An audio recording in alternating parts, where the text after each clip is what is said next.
Uumpisahan ko na yung flood control investigation na yan. Ang gagawing investigasyon sa mga flood control project na pangungunahan ni Senator Marcoleta. Matukoy natin kung sino may mga kasalanan dyan. Humanda na ang mga buhayang politiko na sangkot sa korupsyon at pagbubulsa sa pera ng taong bayan dahil tiyak na walang sasantuhin ang committee ni Marcoleta. Kontraktor ka, congressman ka pa. Sa mga kongresista na pinapaikot ang batas, dahil sa likod nito ay sila-sila rin pala ang mismong mga kontraktor ng flood control project. Samantala, pinangalanan na din ng Pangulong Marcos Jr. ang 15 contractors na pumaldo sa flood control projects. Another disturbing assessment statistic. 20% of the entire 545 billion budget napunta lang sa 15 na kontraktor. At 5 daw sa mga ito ay may kontrata sa buong Pilipinas. Sa 15 na kontraktor na yan, 5 sa kanila ay may kontrata sa buong Pilipinas. Ang tanong ngayon ay kung sino-sino nga ba ang mga sangkot sa mga palpak na flood control project at anong mangyayari sa mga top contractors ng flood control projects. Panoorin pa natin ito. Pero bago yan, huwag kamlimutang mag-like at subscribe para sa mga pinakabagong balita. Si House Minority Leader at 4-Piece Party List Representative Marcelino Libanan. Ang sabi niya, kung gusto talaga nating matigil itong problema sa baha, bibigyan ng Kongreso ng emergency powers ang Pangulong Bongbong Marcos. Total, ang Pangulo po ang naglantad na ng mga pangalang ito o ng mga korporasyong ito. Inatasan din niya ang DPWH na i-audit ang mga proyekto. Mas maganda daw na merong congressional action para mabilis daw ho na... Akala ko ba emergency power? Bakit congressional action? Ayun nga ho, sila ang magbibigay sa Pangulo. Kasi may mga bureaucracy pa daw, may mga kung ano-anong technicality, legalidad, para daw mabilis. Kagaya ng pag-i-issue na, bakit may right of way dito? Relokasyon ng mga apektadong mamamayan. Pagka magagawa ng mga flood control project, kailangan daw emergency power na para maitayo na ito at makita natin na meron talagang... Bakit? Ang problema ba right of way? O nililis lang nila yung yun nga, issue? Oho. Bakit kailangan pa ba't kailangan pambigyan natin ng Pangulo ng emergency power? Kanino ba nanggaling ang problema? Dapat magkaisa na lang yung mga contractor sa House of Representatives na itigil na ninyo yung ginagawa ninyo. Diba? Parang pagkor operator ka na, regulator ka pa. Contractor ka, congressman ka pa. Ako po. Inconsistent yun di ba? Pagkatapos, yung mga pag-i-insert ng mga proyekto, paggagawa ng mga project na hindi naman, di ba nung isang araw ay na-discuss natin dito, Nelson? Isang revetment, meron siyang slope. Isip-isipin mo yung slope, wala man lang kahit kawayan lang, wala Puro lupa. Nako po. Yun ang anong emergency power ang ibibigay sa presidente? Kayo na po magkusa dyan na yung pera po ng bayan, wag po ninyong lalaruin yan. Sa Martes kasi, Nelson, uumpisahan ko na yung flood control investigation na yan. Yan ang matindi. Sa Blue Ribbon. Blue Ribbon na po ito. Para medyo challenging yan. Mahirap talaga sa laki ng problema kinakaharap natin dyan. Ngunit ako naniniwala kapag ka nakipag-cooperate ang mamamayan. Anong may emergency na ibibigay sa Pangulo? Kaya nating imbestigahan yan, makipag-cooperate lang ang taong bayan. Matukoy natin kung sino may mga kasalanan dyan. Parang nakita ko na, Sen, kung bakit emergency power ang gusto Dahil ito, nakasusunod, sa pamamagitan ng emergency power, maaaring ipatupad ng Pangulo ang realignment ng budget para pondohan ang iba pang mga kailangan laban sa pagbaha. Yun lang pa. Budget na naman palang pinag-usapan. Nakita mo na. Hindi naman talaga yung ikasusugpo ng korupsyon ng kanilang direksyon dyan. nililihis nila, itinatago nila yung tunay na problema. Isip-isipin mo na lang, isang pangkaraniwang flood control project. Pangkaraniwan yan, ito yung kalsada, Nelson. Aha. Katabi niya ilog, halimbawa. Sa mga kapatid, kung ito yung kalsada, gagawa ka ng slope. Ito yung slope protection na pinag-uusapan natin. Diyan napakarami ang corruption na nagaganap. Doon sa palang sa slope na yon, minsan walang bakal. Aha. Pagkatapos nito, magmi-meet yung slope at saka yung tinatawag na apron at saka yung sheet pile. Sheet piling yan. Mga bakal na yon ay pilit mong ibabaon sa lupa. Para hindi mag-iba. Oo. Oo, ganito yan eh. Pangkaraniwan, yung length ng bakal, mga 6 na metro yon. Haba, ano. At saka yun ay talagang palulubugin mo. Kaya nga merong makinarya, malaki yun eh. Na talagang pinupukpuk yan talaga. Para ibaon. Aha. Para ibaon yun. At kinakailangan, yung pagbabaon na yon, abutin mo yung punto na kahit na yung tinatawag na scouring, sabi nila. Kasi pag umaagos ang tubig, ano yung mga lupa niyan. Oo, yung Ngayon, pinabaunan. ang pinakamaraming problema rito, lalabas ito eh. Kung sinabi mo 6 6 na metro. ang gagawin nila, minsan 3, minsan 4.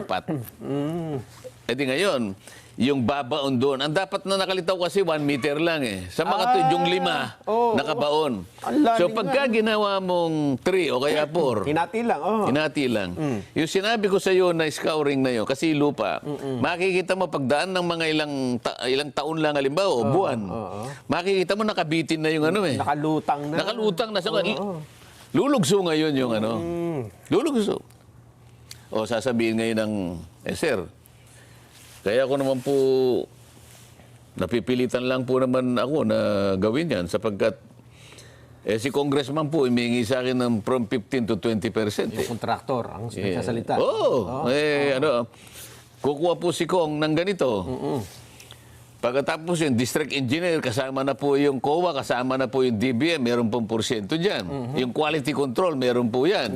Yung tax na yan dyan po yan. Pagkatapos yung barangay, may kumukuha pa po dyan. Ala. Kapag sinuma mo yon, ang natitira na lang sa pondo na talagang gagamitin mo, 42% na lang eh. Malaki pa yan. Hindi, ibig ko sabihin, ipagpalagay natin ang average 42% na lang ang natitira. Higit sa kalahati na waldas. Pero yun nga. O, saan mo ngayon kukunin? Kaya ngayon, sasabihin natin, yung quality, yung integrity, nung ginawang project talagang Na-sacrifice. Doon nakuha. sacrifice. Kanya nga mawawala lahat yan eh. Ngayon, kung gusto ninyo ako, mag-random tayo. Random check. Pababak ko lahat yung mga ano ninyo, yung ginawa ninyong sheet piling na yan. Maganda yan. Nakikita ko yan at tigtatatlo lang pala. Makikita mo eh. Ngayon, baka kala nila, interesado ako sa kontraktor. Interesado ako sa kontraktor. Pero, makipag-cooperate kayo, makipagtulungan kayo. Tama. Sabihin ninyo kung magkano binibigay nyo sa mga taong gobyerno para hindi kayo ang madidikdik dyan. Totoo. O, yan lang aking munang masasabi. Hindi tayo nananakot. Yan naman eh. Tinatakot ko lang. Kailan? Sa Miyerkules pa? Sa Martes. Sa Martes. Sa Senate Blue Ribbon. Wala tayong magagawa. Yun ang tungkulin natin eh. Abangan natin yan. Eto, balikan natin yung sa flood control. Kasi ang banggit nyo nga, Martes, meron ng hearing ang Senate Blue Ribbon. Simula lang yun. Hindi naman natin kayang tapusin. Napakalawak ng isyong i-cover natin dyan. So, may mga mangilan-ngilan din tayong inimbita. Pero hindi matatapos sa isa, pangalawa, pangatlo. Hindi naman kasi natin titigilan hanggang hindi natin nakikita. Hanggang saan aabutin talaga ito. Kailangan talaga lumitaw kung sino ang responsableng mga opisyal ng pamahalaan. dito, Masyadong malaki ang nawaldas na pera. halos trillion po eh. Sa House of Representatives, hindi ko alam kung nag-start na sila dahil gusto rin nilang investigahan itong flood control project after ng SONA. Pero ang sabi ni Senador Sandro Marcos, Ano, Senador? Congressman, House Majority Leader. Majority Leader Sandro Marcos, teka muna, parang hindi tama. Dahil iimbestigahan natin ang ating sarili. Kasi parang sinasabi niya, hindi, mga mambabatas ang itinuturo nga Na, May punto siya. Tama, may punto siya.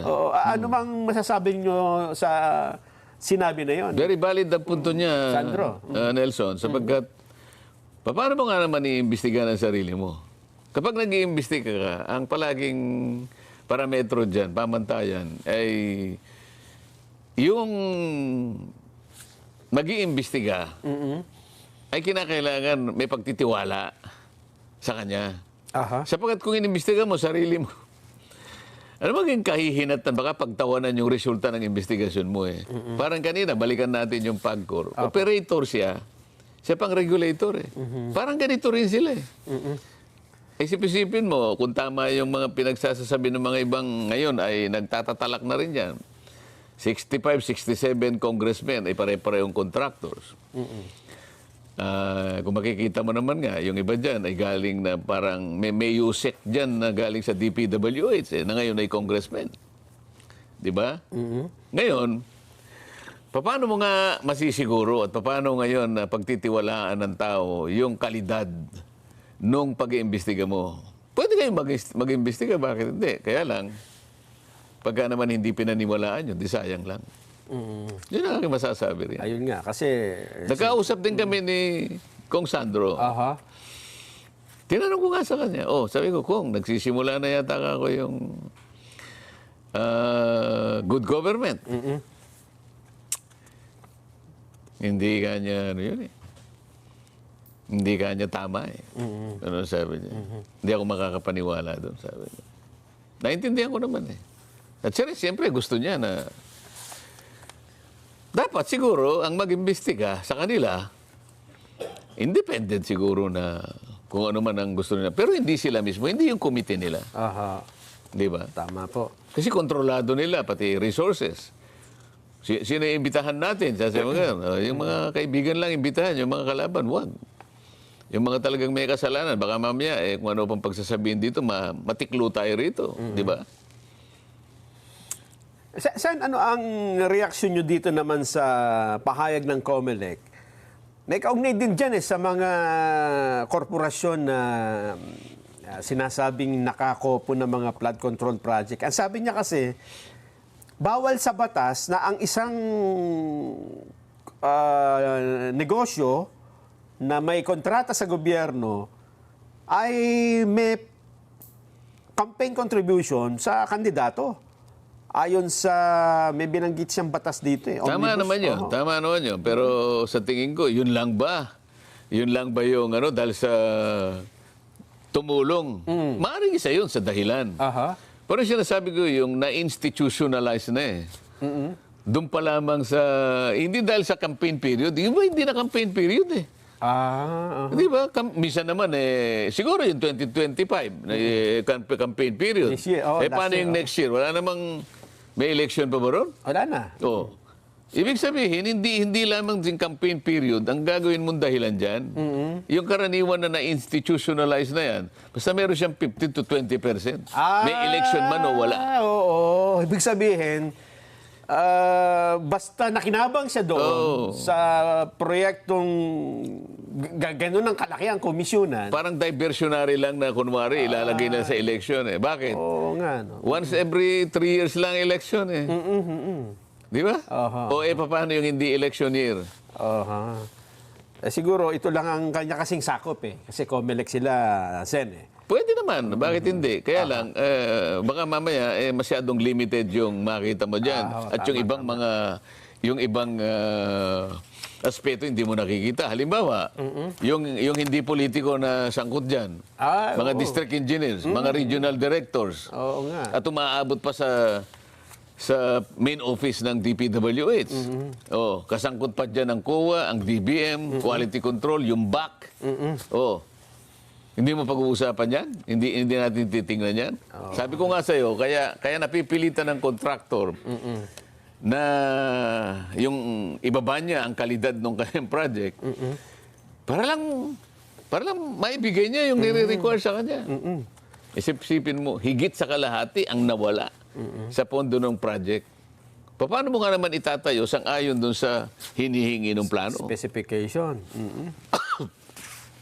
Napakabigat pong investigation ito, Sen, kung ito ay talagang... Mabigat talaga yan. Kaya nga ako, ang sinasabi ko ngayon pa, kaya binroadcast ko, lahat po ng mamamayan na may kakayahan na makipag-ugnayan sa aking opisina, basta po may tutulong kayo, tatanggapin po namin yan. Lalong-lalo na po yung mga impormasyon na reliable. May mga litrato po kayo, napaka-importante po niyan. Kasi may cellphone po kayo. Lahat po ng mga alam nyo na mga flood control project sa inyong mga barangay, kuhanan po nyo ng litrato.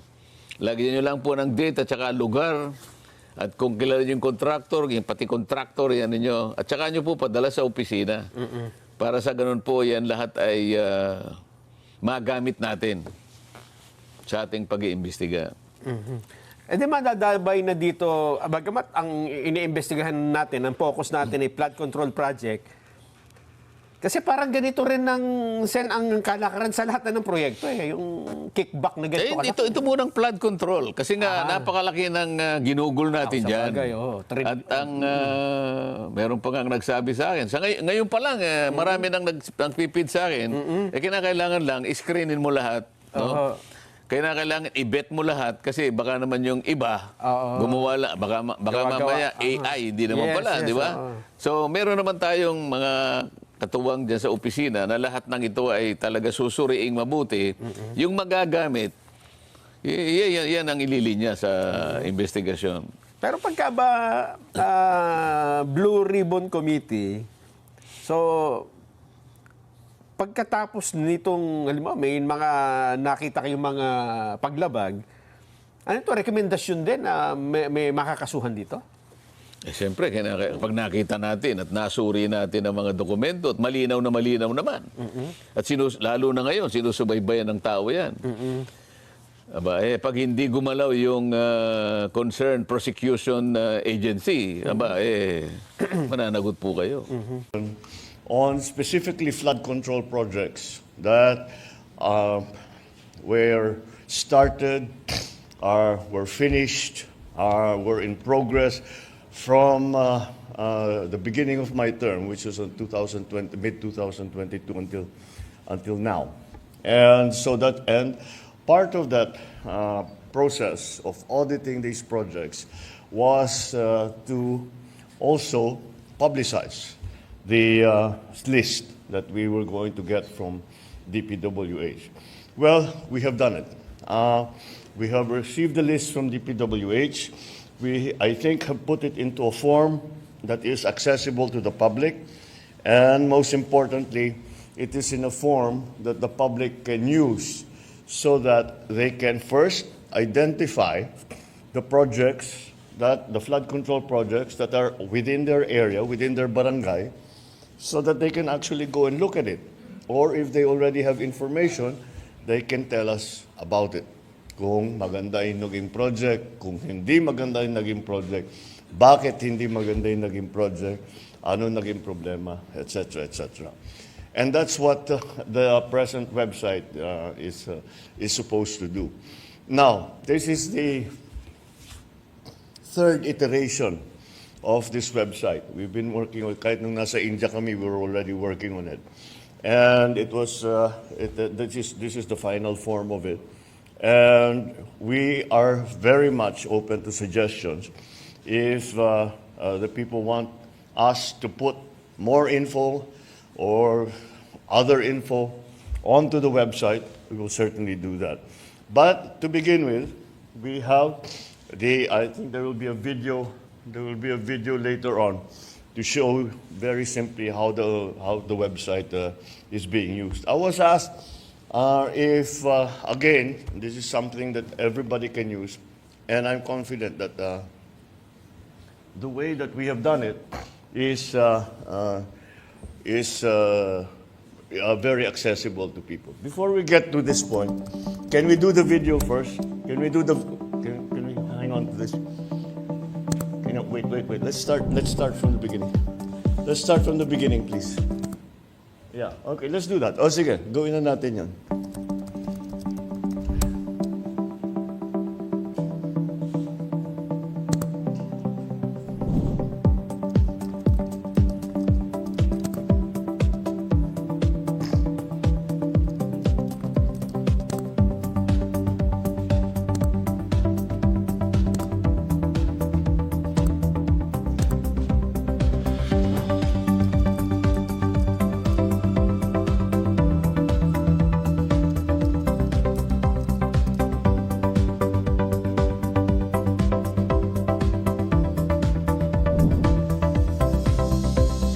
Yun.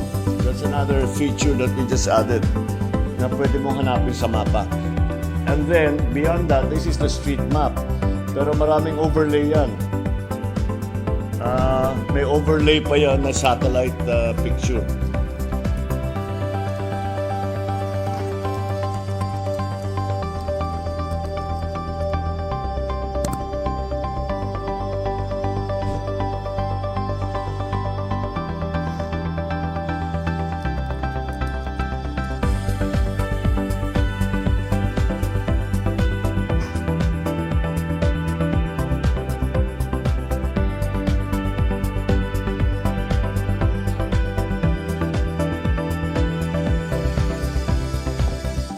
Can we just show the first page? Yung list of projects and then yung search. Well, that's the there. Okay, keep going up. All right. Doon sa pinakita, linalagay yung location, yung date, kung ano yung project. You don't need to have all of those details. All the public has to do, para ang ginawa ko, sabi ko, kasi nung unang namin natanggap ito, it was map coordinates. So sabi namin, hindi pwede. So we translated the map coordinates down to the barangay level. So ang kailangan lang ipasok ng kahit sino, buksan yung website para makita, tiga barangay 1, 2, 3 ako. Tama. Yun, ilagay lang, ayan, barangay Tabaco.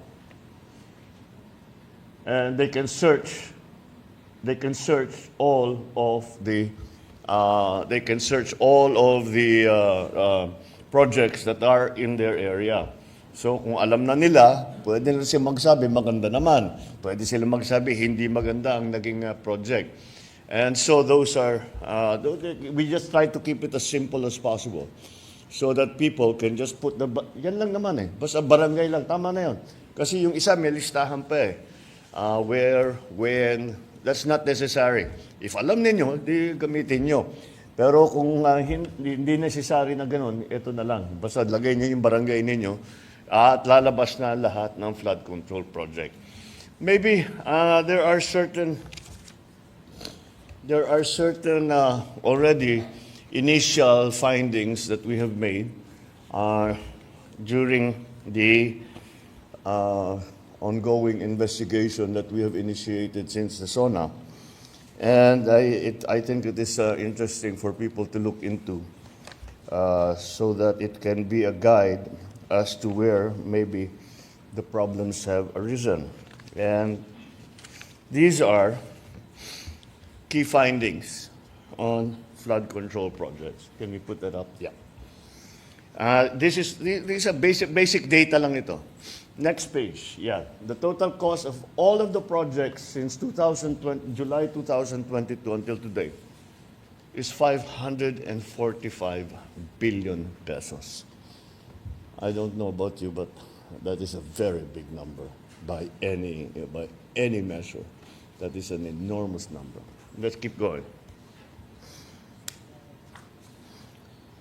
Another observation is that there are 6,021 projects worth more than 350 billion that do not specify the exact type of flood control that is being built.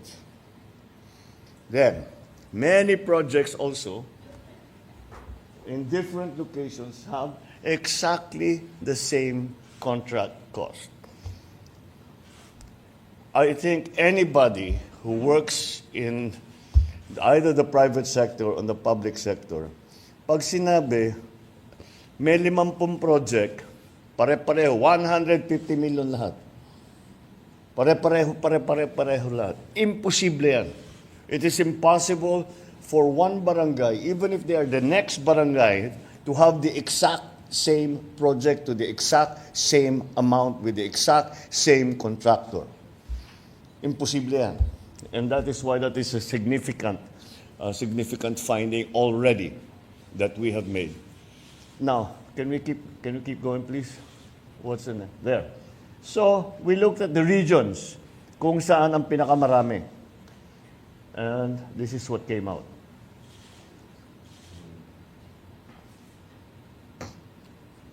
So, that's something that we have to dig deeper into. Parang yung NCR, that makes sense. Kasi talaga, yung flood problem nandyan. Pero titignan pa natin yan. Tapos, Region 3, well, they're flood prone. But, tignan natin why, as opposed to other places that have no, that are also flood prone. Okay, next. Here, I think you can analyze this for yourself. I don't need to explain this. These are the provinces with the most projects.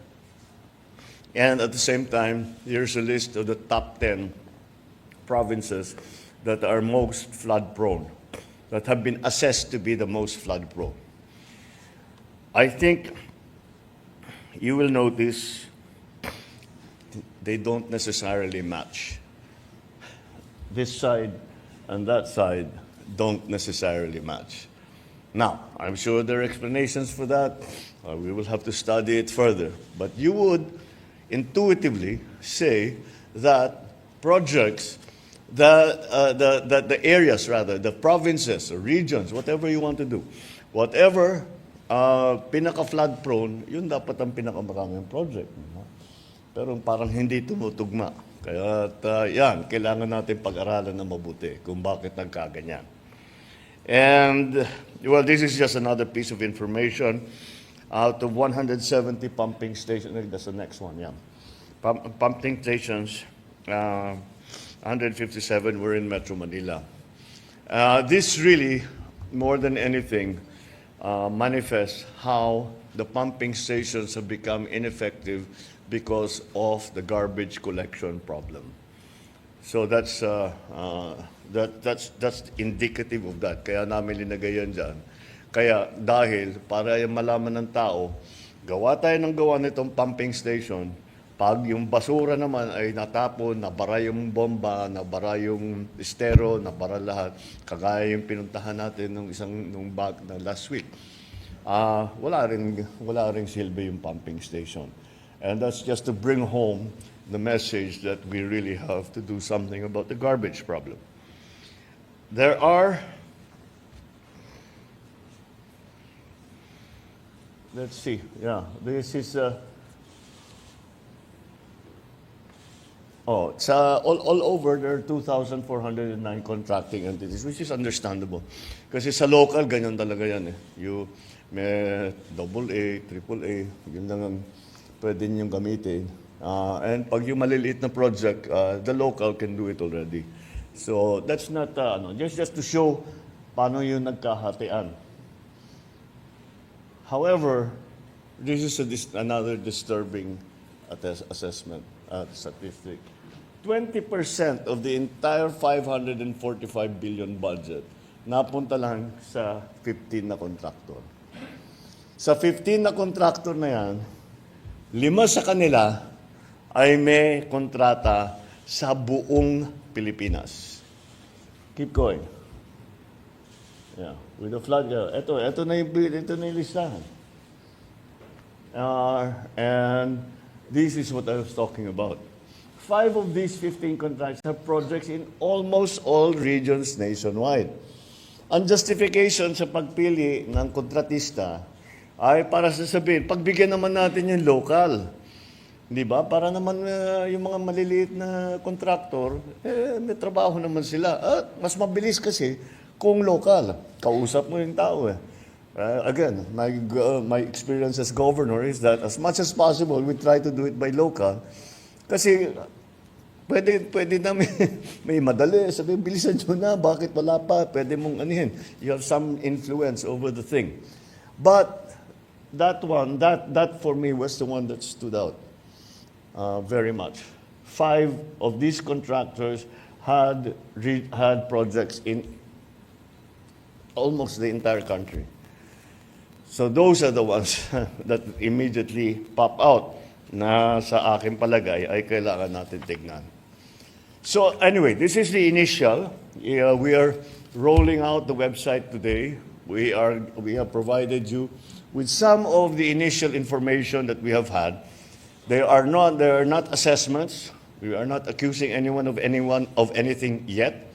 However, it gives us an idea of how this has been conducted.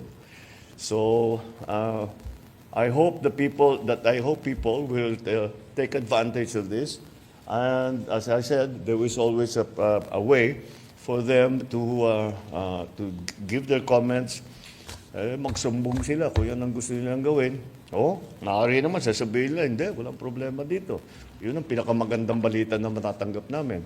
So I encourage everyone to look into this and say your piece. Kasi parang sinasabi ng mga iba, nakikita naman namin hindi maganda pero wala naman kami mapuntahan, wala naman kami malapitan. Ngayon meron na. Ngayon meron na kayo malalapitan. Ito, ang lalapitan na ngayon ninyo ako mismo. Dahil akong titingin dito araw-araw sa website natin at babasahin ko ang mga report na ibibigay ng taong bayan. So this is the first step. We are going to keep going. This is something that is, I think, absolutely necessary. We have to clean our ranks. This is it might be a little painful. Baka masangkot dyan yung mga tao na malapit sa atin. Ngunit kahit malapit sila sa atin, mas malapit naman siguro sa puso natin yung taong bayan. Kaya sila ang unahin natin. All right. I think that's just a preliminary briefing, and thank you. And I'll take some questions. Thank you very much, Mr. President. Mr. President, the first question will come from Alvin Baltasar, Radio Pilipinas. Mr. President, magandang umaga po. Hi, sir. Good morning po. Mr. President, Mr. Ramon Ang is offering to solve the flood problem in the National Capital Region. What is your take on this? Thank you. What else? What else can you say? You know, this is why we have. This is the reason why, from the very beginning, I always said the private sector needs to be part of everything of our national development. Hindi pwedeng ganon. Now, yung proposal ni Ramon Ang is also certainly very welcome. Because we've seen his projects. Maganda naman ang mga nagiging resulta. He's able to bring it in on time. And, the man is an engineer. So I'm sure pinag-aralan niya na mabuti yan. He's actually given me already this briefing before. And however, there is still another side to his proposal. And the other side of his proposal, I will fix the flooding problem. I will desil the areas here in Metro Manila anyway. But the mayors, the LGUs have to take care of the garbage problem. It simply doesn't work until we have a solution to the garbage problem. We have a proposal for waste to energy solution in Manila, City of Manila. So baka naman, I think that will go on, but that's only for Manila. So, itutuloy natin, titingnan natin kung magandang lumabas doon. And if that's the case, then that's what we will do with other parts of, at least Metro Manila sa una or the other urban areas na nababaha. So, again, Anybody who wants to help, it's a welcome offer. Yes. go So, ahead. sir, just a quick follow-up. So, yung proposal po ni Senador Panfilo Lacson na itap din yung ibang mga bilyonaryo sa bansa, welcome din po sa inyo yun. Siyempre, you know, you do not, you don't look a gift horse in the mouth. Kung handa silang tumulong, tumutulong. And this is not anything new. The so-called taipans of the country, pagka meron tayong gustong gawin, nag-o-offer talaga sila. Kaya't marami silang naitutulong. So I will certainly look at this proposal of Ramon very, very closely and see if it's actually, if we can do it. Like I said, it will require that coordination between LGUs and I guess San Miguel, whatever it is, what part it is that they want to play. Pero nagdi-desilt na siya. Nagdi-desilt na siya. Pasig River, dinidesilt na niya. So alam niya talaga yon. So anyway, that's something that that's very welcome, as I said. Any offers of help are always welcome. Maraming salamat po, Mr. President. Thank you, thank you. Sir, the next question will come from Ana Felicia, GMA News Online. Good morning, Mr. President. Sir, Senator Tulfo mentioned earlier na isang undersecretary ng DPWH yung reportedly nasibak dahil po dito sa anomalous flood control. Is this confirmed, Mr. President? And sino-sino pa po kaya yung involved dito sa corrupt flood projects po? If we can name them, Mr. President. Now? We just opened the website. No, I need to hear from other people because anong makukuha kong report? Makukuha kong report sa kung sino man, maganda lahat. So I need to hear from people first. And then if there is really something na kailangan sasabihin talaga ito consistent, ang dami nilang 15 yung project nila, puro palpak. Delikado na yan, pitignan na namin. But we don't have that yet. We haven't conducted that. If you remember, the DepDev is going to now go into all of that. Pero parallel effort yan. Sa gobyerno at saka sa taong bayan. Importante yung contribution ng taong bayan. Napakahalaga. Dahil kami, nandito kami, pinag-usapan nga natin, 9,000 projects. Siyempre, didetalye namin yan, isa-isahin namin yan.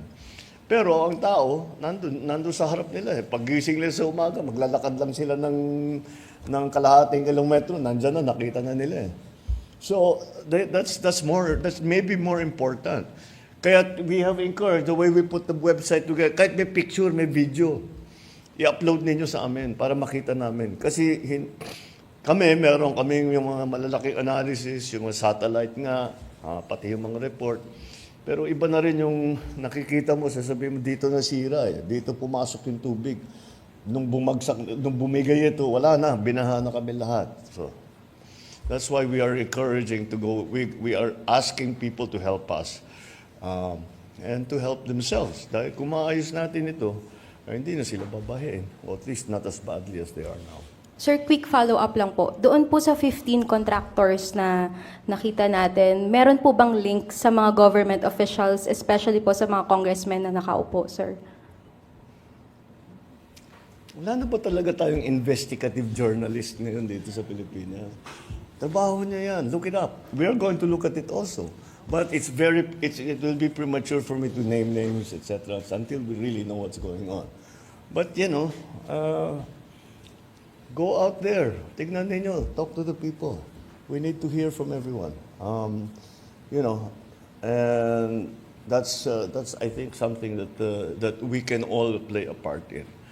I know that once this comes out, that kung ano-ano makapapasok na reklamo, kung minsan justified, kung minsan hindi, dahil may alitan for political or whatever, natalo sa kontrata, the usual thing. But we'll still go through every single one, and we still have to see what really is credible, and what needs to be acted upon. So let's also be fair to everyone, and not say ito si ganito, ito si ganyan, tanggal ka sa trabaho, unless we have a good idea of what went wrong. Thank you, sir. Thank you. Thank you, sir. The next question from Evelyn Quiros from Filipino Mirror. Good morning, Mr. Good morning. President. Ito pong presentation niya na website, ito po yung base na po ito sa inventory na sinubmit po ng DPWH. Yes. Opo. Sir, bali, dun po sa presentation nyo, yung may a total cost of 545 billion, 350 po dun is almost 50%. Pwede po ba natin makonsider yun na ghost projects? No. Or hindi naman po? Wala. We're just starting this process. Remember, we haven't, I mean, DepDev is already working on it. The Public Works is already working on it. My office is already working on it. But it's, if I'm to stand up here and then mali si ganito, mali si ganyan, tapos mali, that's not fair. So let's be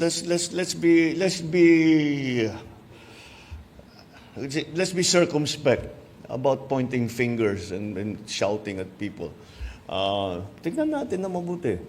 Because always remember, the assumption, kasi masama na ba na tao eh. So the assumption, lahat yan walang kwenta. Hindi totoo naman yun. Meron din maganda. Meron din na buo. Meron naman na nakatulong.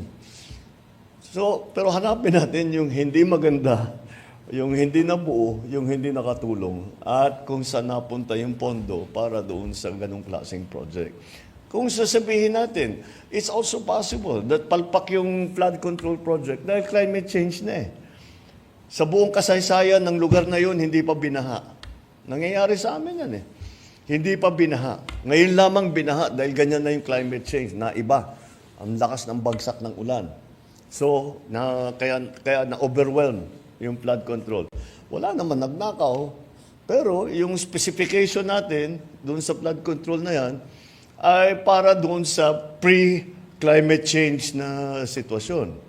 So we have to be careful about this. Of course, we want to get to the bottom. Of course, we want the people who have taken advantage of the system to pay and to be answerable to the shortcomings that has been demonstrated.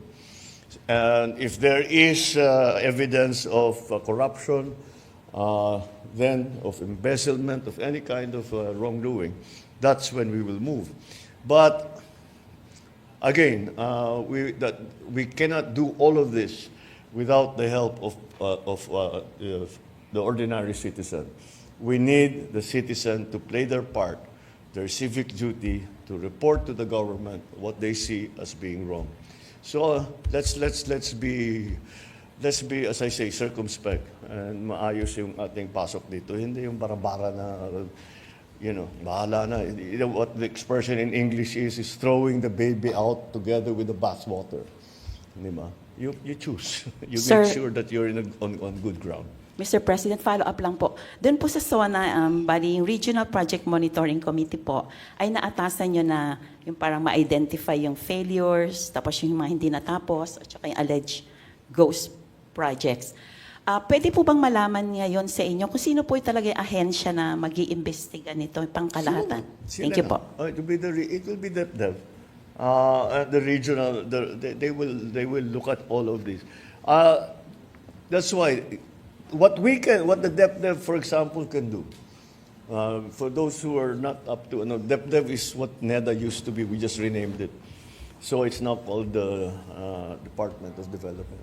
So anyway, ang gagawin naman ng DepDev, titignan yung papel and see what happened, where it went. Tapos yung mga really very, very problematic areas, siguro papupuntahan nila. But how many areas can they go to? We were talking about 9,000 projects. Hindi nila mapupuntahan lahat. Kaya para sa akin, napakahalaga ang kontribusyon at ang mga komento, ang mga reklamo, ang mga video, mga picture na ipapadala sa atin ng taong bayan. This will not work. This whole process will not work unless people are involved. It is not going to be enough if only government is involved, if only DepDev is involved, if only Public Works is involved, if only the Office of the President is involved. We need everyone involved because, I don't know, 80 million, 90 million pairs of eyes are better than all the eyes in entirety of government. So again, let me stress that it is exceedingly important that people get involved. So, lahat ng hinain ninyo, masama loob ninyo, yung nagre-reklamo kayo, frustrated kayo dahil nakikita ninyo, wala naman kayong malapitan. Ito na yung chance ninyo. Ito na yung chance ninyo. Meron na tayong website. Ang isusulat ninyo doon sa report, yung tinatawag yung sa ano na report, ang isusulat ninyo doon sa report, ako mismo ang babasa. Yan ang asahan ninyo. Babasahin ko bawat isa. Thank you, Mr. President. The last question, Mr. President, will come from Maris Umali, GMA 7. Good morning, Mr. President. Morning. Pardon me if I may have to divert a bit from the issue this morning because this is a breaking story, Mr. President. Two BFAR vessels in Bajo de Masinloc were just water cannoned today. Yeah. And there's a heavy flotilla of Chinese vessels, more than our vessels from the PCG and BFAR. They have around 30 vessels and we have 10, so we are outnumbered, obviously. What immediate actions will the administration take specifically for this particular incident, and how will you respond, sir, to China's complaint regarding your recent statement in India, in your state visit to India? Let's take the second part of your question first. I don't know what they're talking about. Playing with fire? I was just stating facts. We do not want to go to war. But I think if there is a war over Taiwan, we will be drawn. Hihilain tayo sa aya't gusto natin. Kicking and screaming. We will be drawn and dragged into that mess. Whatever you do, come on, wag na tayong hope. I love this saying, hope is not a plan. I hope it doesn't happen. I hope it doesn't. But if it does, we have to plan for it already. And that's what I was talking about. How do we get our people out? How do we protect kung magkagulo, gera na nga dito, malapit na sa atin, anong gagawin natin? Okay lang, normal lang yan, pababayaan na lang natin. Kung sino pasok labas dito sa atin. Hindi naman pwede yun. So we'll have to do something. So inevitably, despite our fervent wish to avoid any confrontation with anybody anywhere, war over Taiwan will drag the Philippines kicking and screaming into the conflict. That is what I was trying to say. That's what I don't understand. And I think because of the narrative coming out about playing with fire and being provocative and all of that, kaya nagka-increase ng activity doon sa West Philippine Sea. What special instructions I have? We don't have any special instructions. Sanay na tayo rito. You know, it is not a one thing na there's no silver bullet na pag pinaputok mo, solve lahat ang problema mo. What will happen here is we will continue to be present. We will continue to defend our territory. We will continue to exercise our sovereign rights. And despite any opposition from anyone, we will continue to do that, as we have done in the past 3 years. Now, we do not intensify our operations, we just respond. Hindi naman tayo aggressive eh. Ano lang tayo, dumidepensa lang tayo. So that's the situation there. Unfortunately, we are, I think, for propaganda purposes, misinterpreted. But the Philippines is not. We are constant in our defense of the territory, of the state, of the population of the Republic of the Philippines. Ganun lang ang trabaho namin. Ganun lang ang aming gagawin. Wala tayong interes na pasukin kahit sino, na puntahan na kahit sino, sugurin kahit sino. Wala tayong ka-interes dyan. Sana nga yung ginagastos natin for defense and security, hindi na kailangan kung saan natin magagamit yan. We can use it for agri, for housing. We can use it for job creation. We can use it. But we have to do this because we are under threat. We are forced to do this. We do not want to do this. We are forced to do this. We do not want any kind of confrontation with anyone. We want to build a better, stronger, freer, safer Philippines. That's what we are working for. This kind of confrontation does not build a stronger, better Philippines. All it does is continue to defend our country. So Sir, that's I'm a little bit perplexed why it would be characterized as such, as playing with fire. Sir, so right now, our vessels there in Bajo de Masinloc Yeah. will not be instructed to back out.